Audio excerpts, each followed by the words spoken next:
नमस्कार दोस्तों, स्वागत है आपका आपके अपने चैनल DMK वाइब्स में। अगर आपको डर पसंद है, अगर आप वो आवाज़ें सुनना चाहते हैं जो औरों को सुनाई नहीं देती, तो वीडियो को लाइक करें, शेयर करें और सब्सक्राइब ज़रूर कर दें। अब सुनिए आज की कहानी। रात थी दिवाली की। शहर की नब्ज़ किसी तरह तेज़ दौड़ रही थी। पटाखों की गूंज, कन्फेटी की आवाज़ें, लोगों की हंसी और दावतों की चहल पहल।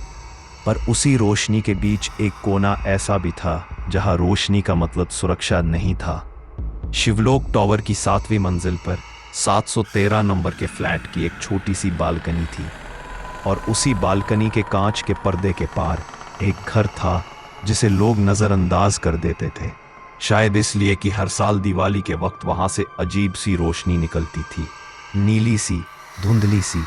और फिर लोग वो फ्लैट याद कर लेना चाहते थे, पर ज्यादा पास जाकर देखना किसी के बस की बात नहीं थी। रिया मल्होत्रा ने नया फ्लैट लिया था। 27 साल, करियर में तेजी, दोस्तों में हंसमुख, पर अकेलापन उसका पुराना साथी था। उसकी माँ हर साल गांव में रहती, पिता विदेश में नौकरी करते, तो दिवाली पर शहर में अकेले रहना उसकी आदत बन चुकी थी। इस साल उसने सोचा था कि क्यों ना पहली बार अकेली दिवाली को खास बनाया जाए। पूरे घर को सजाया, छोटे छोटे दिए, रंगोली, मिठाइयाँ रखीं और मन ही मन कहा कि आज वह अपनी जिंदगी की नई शुरुआत करेगी। शाम ढलते ढलते उसने सारे पड़ोसियों को मिठाई बांटी। बसते बसते परिवारों की हंसी सुनकर दिल हल्का हुआ।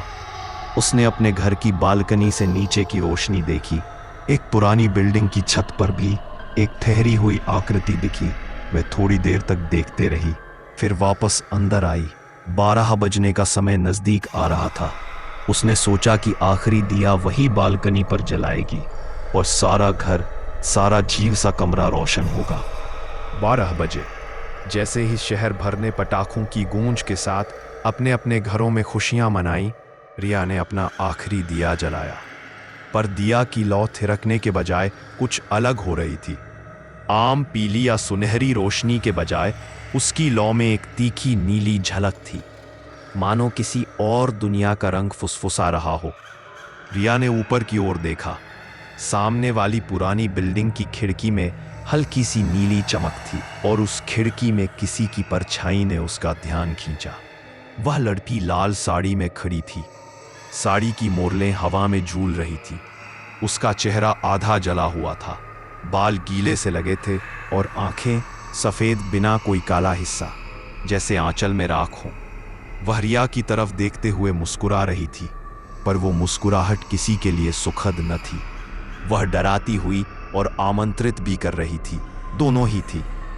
रिया ने फट से हाथ हिलाया, पर लड़की ने कोई संकेत नहीं दिया। कुछ हिलते डुलते शहर के शोर में वह गायब हो गई। लाइट अचानक चली गई। पूरा इलाका अंधेरे में खो गया। फोन की स्क्रीन पर नेटवर्क नहीं की चेतावनी झिलमिला रही थी। रिया के दिल की धड़कन तेज हुई। उसने मुमकिन हर दिया जलाकर देखा। उनमें से कुछ बुझ गए, कुछ की लौ नीली हो गई। कमरे की हवा अचानक भारी हुई, और जैसी ही उसने अपने हाथ से एक दिया पकड़ने की कोशिश की, उसने पीछे से कोई फुसफुसाई हुई आवाज सुनी, मुझे मत छोड़ो। वह आवाज उसकी अपनी आवाज भी नहीं थी। रिया ने पीछे मुड़कर देखा।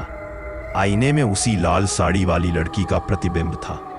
रिया ने पलटकर देखा तो वहां कोई नहीं था, पर आईने में वही चेहरा जोर जोर से निकल रहा था, और उसके होंठ बिना आवाज के हिल रहे थे। रिया ने अपने आप पर काबू रखा। योग्यता, तर्क, सब कुछ याद किया, पर कोई तर्क उस पल काम नहीं आया। उस रात 12 से 3 बजे तक ऐसी चीजें हुई जिन्हें बताना आसान नहीं। दिए अपने आप जलते और बुझते, दीवारों पर हाथों के निशान उभर आते, काले जले हुए करोच, जैसे किसी ने अंदर से दीवार पकड़ी हो। अगली सुबह जब पड़ोसी ने दरवाजा खोला, फ्लैट का अंदरूनी मंजर वह देखकर स्तब्ध रह गया। 11 दिए उसके चारों ओर परफेक्ट सर्कल में जल रहे थे। सभी की लौ एक अजीब नीली छाया लिए हुई थी। रिया का शरीर केंद्र में पड़ा था। उसके चेहरे पर अजीब तरह की शांति थी, पर उसकी त्वचा पर जलने के निशान हर जगह, और हाथों पर ऐसी जख्म की लकीरें जैसे किसी ने उस पर बहुत देर तक हाथ रखे हों। पुलिस ने कहा शॉर्ट सर्किट, मीडिया ने कहा आत्महत्या और फिर खबरें कहीं खो गई। पर गार्ड जो रात में वही टॉवर के बाहर घूमता था, उसने बताया कि उस फ्लैट पर पहले भी किसी लड़की ने रहा था 3 साल पहले, और उसी रात से हर दिवाली पर वही नीली लौ दिखाई देती थी। लोग कहने लगे कि वह लौ किसी की अधूरी चाहत है, किसी की आखिरी उम्मीद। किसी ने उसे भूत कहा, किसी ने आत्मा, और किसी ने केवल कहानी कहा जो सुनेला सा डर पैदा कर लोग रात में घर की खिड़की ज्यादा कसकर बंद कर ले।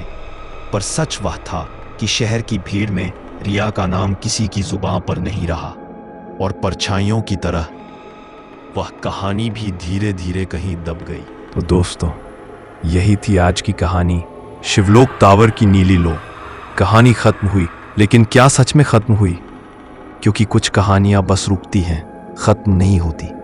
कौन जानता है, अगली दिवाली पर फिर किसी खिड़की में वो नीली रोशनी जल उठे और कोई नई रूह, कोई नया सच सामने आए।